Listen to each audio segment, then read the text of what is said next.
Hello, ladies and gentlemen. This is the radio guy, Dr. Mike Prince, and as always, we take honor and pride in bringing you the latest and the greatest of HBCU sports, in particular my beloved Prairie View A&M University Panthers, and today is no exception to the rule. We have on the phone line with us head basketball coach of the Panthers. That's none other than Coach Byron Smith. How you doing today, Coach?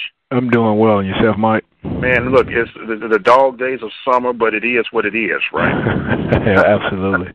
Look, you got a lot moving around right now. We want to first talk about you just got the ink drying on a new assistant coach added to the fold. What can you tell us about Mr. Jared Lyons that you're adding to your coaching staff? I think he's a good person, first and foremost, someone who I'm very familiar with from, his time at U of H, and I was just kind of, around the program at the time and just kind of assisting a little bit with some of their players when he was actually there playing. So, I took notice of him, and he made it known to me back in those days, 8-9 years ago, that he had an interest in coaching and things like that. So we stayed in touch from time to time over the years, and he's made his rounds in high school and NAIA and junior college. So, but his character is something that always stood out, and you always want to associate yourself with good people, and then obviously when you're dealing with young people, student athletes, you want to make sure you put the best examples that you possibly can to represent the university and just the game itself. So from that standpoint, he's top shelf as a basketball coach. I think he's got a lot of energy and enthusiasm, and he's got some relationships through the junior college ranks. Obviously in the city of Houston. He's from Austin originally, so up in that part, some very good players up there. So I think that he'll come in and he'll help us a lot, with some administrative stuff. He's very sharp and very savvy there. And with his administrative duties, his ability to be able to break down film and help in that regard, which is very important to any program. And I think he says he has an interest on helping us with our social media, and kind of, not going overboard with that, because I'm not all that crazy about letting people know everything about what you're doing, but right. Obviously just in terms of maybe, guys that we, maybe interested in, or, a big win or something like that, but just not too much. But, I think that's kind of the direction everyone's kind of going in. So I don't mind touching on those social media. So, he's going to wear a lot of caps. He's a relatively, young guy. So I think he's got a lot of upside, and I think he's going to fit in nicely with what we already have here on our staff. Well, it's the sign of the times, my brother, whether it's tweeting, the social, Snapchatting. I'm guess they're going to have another one come out real soon called The Backbiter or whatever it is, but they got all kind of gizmos and gadgets. Yes. And that's part of the marketing and the culture that everybody is talking about these days.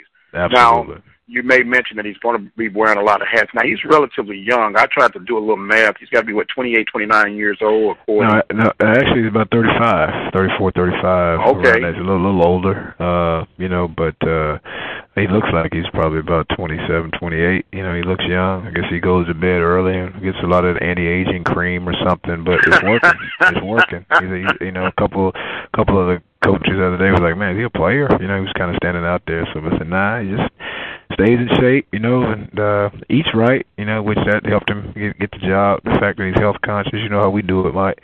Yes, sir. But no, I think he's going to fit in nicely, and I think he's going to, this is his first Division I job. He's a grad assistant at U of H and things, so he's been around it. But I think he's going to bring add tremendous value to something I think that's already pretty solid. Now, you having to revamp the coaching staff somewhat. You had a couple of changes coming in. Now, you still have another available spot. Is that not right? Right. Yeah, it's technically it's available, but it's also kind of have people somewhat in mind. It's just a matter of finalizing a couple things, and he should be in here relatively soon before school starts. So I think that's right around the corner. Mm-hmm. So we'll be wrapping up with another follow-up interview on that one as well. We're speaking right now with head basketball coach of Panthers basketball, Byron Smith. Just brought on a new assistant in the likes of Jared Lyons, a young man with some upswing that's going to help out wearing multiple caps. And speaking of the multiple caps, we know that recruiting is going to be a part of that. How is the recruiting coming along with this summer coming toward an end right now? Well, I'll tell you, this is, obviously indicative of what, Division I collegiate, recruiting is all about. It's ongoing. It's never ending, and we're still recruiting right now as we speak. We have a young man on campus right now, and we've got one, maybe two spots still available, but more than likely it's just one, and he's going to fill that. So it's going well, and the good thing about it is that we always have options, and I think anytime you're in a position, Mike, when you have options, I think you're blessed. Some people, they have but one option, but we always have, the cupboard is always full, of choices. You know what I mean? It's kind of almost like, a millionaire that's going to the car lot. He can get any car he wants. You know what I mean? I'm not saying it's like that with us, but we do have the option to kind of look around a little bit and say, well, hey, this guy's a good fit. Well, maybe we don't think that he'll be a good fit for what we're trying to do. We're going to go over here. So, the recruiting budget has been very strong. It's allowed us to be able to get out. It's allowed us to be able to bring kids here to campus. And, we don't just have to go with just the first one, that you see that you get. Like, hey, we got to have them, maybe because of whatever reason. May not have another option, but we have had options, and it's a beautiful thing, And so we're very selective because we take this very, very seriously where we are and where we work, and we want to bring in, once again, student athletes that best represent Prairie View A&M University. Absolutely. Now, you just spoke on something, Coach, that I want to touch on just a little bit. You say you look for guys with that perfect fit. Sometimes a guy might have all the talent in the world, but he might not be the fit for your particular system. What is the prototypical player that fits the Byron Smith run system? You know what, Mike? I could sit here and tell you, man, he's got to be efficient in shooting the basketball and distributing the basketball and being a great defender or being a box out, great technique box out guy. I mean, I could tell you a lot of different things that coaches get into, but I always just tell players all the time, and just kind of what I live by. If you have an insatiable desire to compete at the highest level each and every time you step out on the court, and you play with energy and passion and just fervor, for the game, and you become an effort basketball player, then you fit in. Because I feel, Mike, honestly, we can teach you the rest. I think, our coaching staff is solid enough, and I think I've had a deep enough background just in player development that we can teach you the rest. If it's distributing the basketball, when to make a pass, when not to, when to go, when to bring it back out. If it's shooting, we've got enough. That's kind of what was my calling card, was being a shooter. So I can spend that type of time in the gym. We can spend that type of time. If it's post play, I've had extensive background in teaching post play. So that's the main thing. And if that's the foundation, just the effort and the enthusiasm and playing each game like it's your last, and being prideful of what's on the front of your jersey, not on the back, then we can make the rest fit. Absolutely. That's always, I'm looking for team players, not individuals. There you go. Mm-hmm. Speaking with Coach Byron Smith, head basketball coach of Panthers basketball, and you talk about a high level of playing and commitment. And let's touch on that non-conference basketball schedule. You've done it again, Coach. I don't know how you keep doing this, but let's go down through this list, man, that you got going on. And let the people know. Yeah. Yes, sir. Yes, sir. You say you have some help? Tell us all about it. Hey, it's an interesting schedule. I mean, you look up and you got, you got sort of a heavy dose of the Pac-12, which is, one of the better conferences, I think, if the top 3 or 4, one of the better conferences in the country. Utah, had some really good years. The last couple of years we start out there, and then we go over to Oregon, Final Four team from this past year. So it starts out tough. You got UNLV, who's just signed one of the top big men in the country. He's going to make them that much better, that much sooner. New Mexico State, going through a bit of transition, had a really good year this past year. New coaching staff, they're kind of rebuilding, and Hawaii, which is a beautiful trip, but you get over there and you got to play a monster of a team that's really good at home, and obviously the Aggies down the road. That's they had a bit of a down year this past year. They were a Sweet 16 team 2 years ago, and an all conference and a projected lottery pick that they were able to convince to come back. And Robert Williams is going to be a tough out for us, and Tulsa's up and coming and improving. In Conference USA, and Houston, my alma mater, they've done it. Kelvin Sampson, I consider one of the best coaches in the state of Texas, if not the country. He's going to get that thing going. Ohio, New Mexico, so it's tough. I mean, it's going to be a tough 13 games. But we're looking forward to it. And, we're looking to try to go out every game and try to win. I mean, obviously, I don't talk a lot about winning. I just talk about, individual responsibilities and being accountable and being true to your team, and the rest, winning and losing, takes care of itself. But at the end of the day, they do keep score. So we are trying to go in and win, but we're also trying to go in and represent, once again, Prairie View, and so people can say, hey, you know what?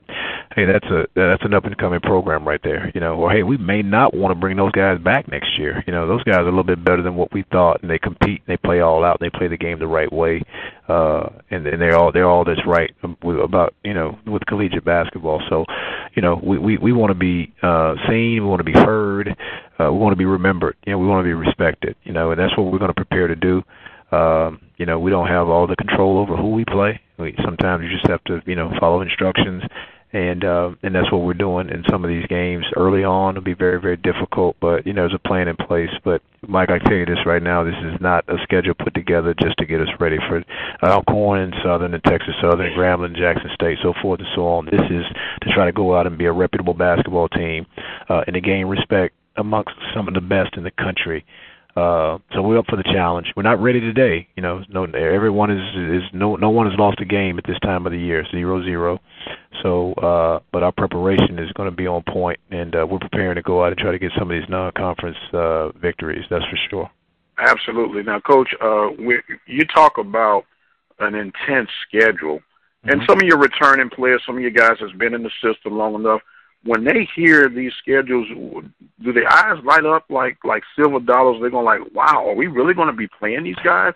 You know what? I think that's part of the recruiting pitch, is that, and Mike, you hear all this stuff. Like, I was just talking to people all the time. They get into these levels of collegiate athletics: high major, power 5, mid major, low major.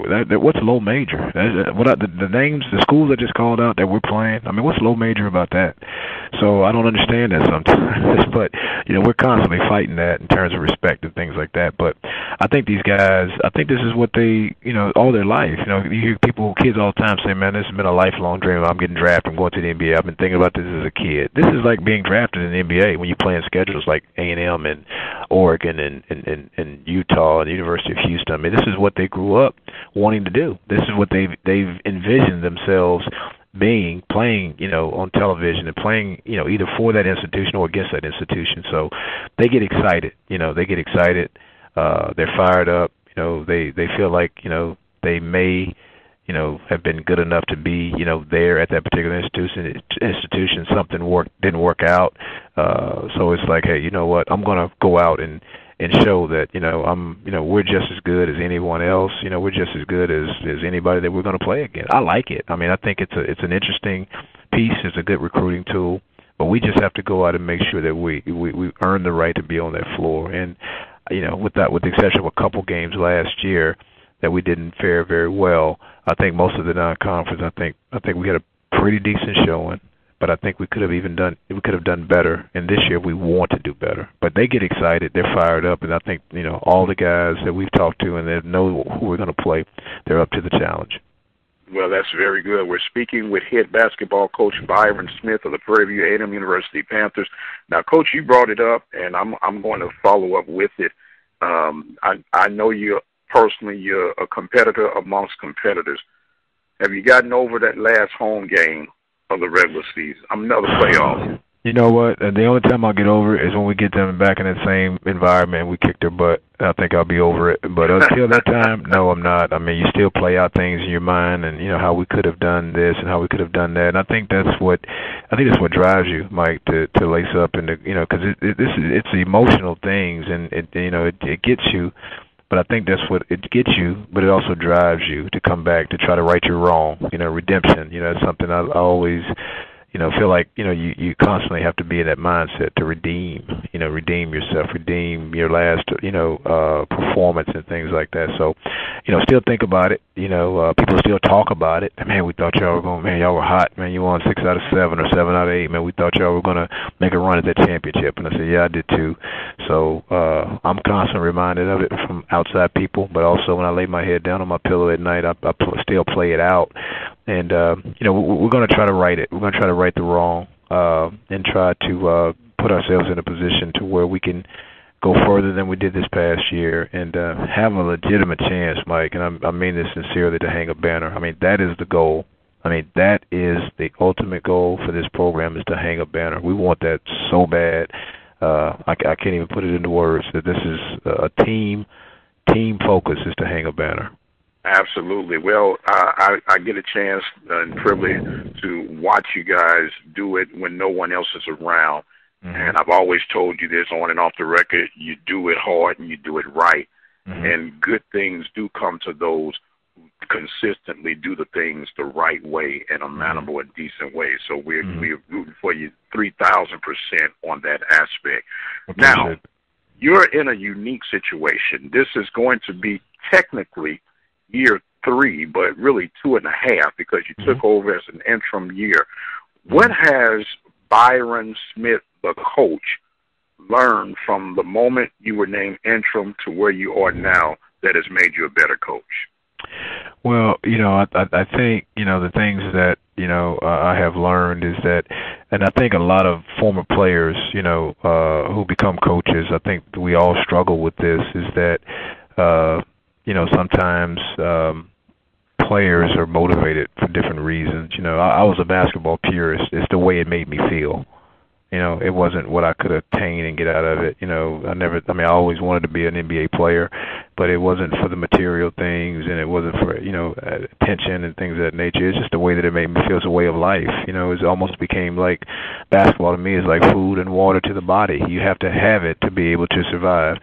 So, I've just learned that, different things motivate players, you know what I mean? And you're constantly trying to find ways to tweak, poke and prod to be able to get the best, out of these, student athletes. But it's a different day. I mean, Mike, there's other things that we're constantly fighting, with and rivaling, all the social media stuff, Facebook and Twitter pages and followers and all this type of stuff. I mean, it was non-existent when I was a player. Right. So, I'm just finding out that you have to find different ways to be able to, motivate these guys. And as an assistant coach, it becomes easy because assistant coach, when you're in that role, you're always the, you're the buffer between the head coach, and you're always the popular guy, and you probably got more in common with the players. So, but when you get into that top spot and that front seat, things really, really, really change. You know what I mean? So, and your role does change and things like that. So, I think the thing that I've learned is that you have to just continue to find ways to be able to motivate and to get them to buy in to, what's right and what's good and the greater good, which is what's going to be in the best interest of the program, moving forward. So, it's just that motivation is just different. It's just different motivations for different players and different people and things like that. So that's what I've learned, and, just having to be a little bit more patient because you want it like right now, and I think that was probably my biggest frustration, in year 1, early on, because we prepared to go out and to have a successful non-conference, but I wanted it, and I thought the way we finished the season, Mike, before the Grambling game, is the way that I thought we would begin the season. And obviously after, beating Fresno State, which I fully expected to do that just because I didn't think. I saw some things at Fresno State when I got there that I didn't think that they took us very, very seriously. I don't think that they really respected, not the coaching staff, but the players from Fresno State didn't respect our players and who we were. So I just, patience is something I had to learn more of that, you know what I mean, and still working with that today. But also just, motivation is just not commonplace. It's just not across the board. It's just not general, and you have to find different ways to be able to get your guys to, look to be able to go out and perform at the highest level, each and every day. Well, Coach, you're summarizing it, and that's so you can hear the growth. You can see the growth with the workouts and the intensity levels that are in the practice sessions, which makes it easy to transfer over into game time situation. We are going to wrap this up, but I'm going to give you the final word as we get ready to shut down with this segment. Like always, I'm pretty, consistent when I say this. Just, you're taking out the time, your interest, you're vested in this program. All of Prairie View Athletics you are, and I appreciate the individual attention that you give and to us and the interest. And I know it's just not a job for you. It's something that you care about, and I appreciate that.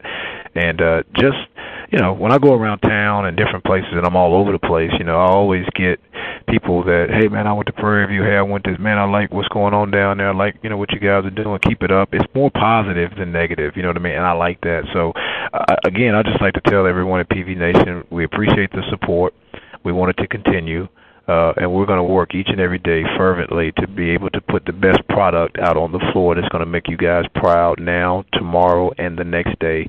And ultimately, to hang a banner, in the Baby Dome. This is what we want to do, not only for ourselves. We want to do it for PV Nation because I think they deserve it. And that's just something that we're just committed to doing. So we appreciate the support and just wanted to continue. All right, Coach Byron Smith of the Prairie View A&M University Panthers men's basketball team giving us updates for the 2017-18 expectations on the hardwood. I am the radio guy, Dr. Mike Prince. As always, you guys be blessed. See you on the other side.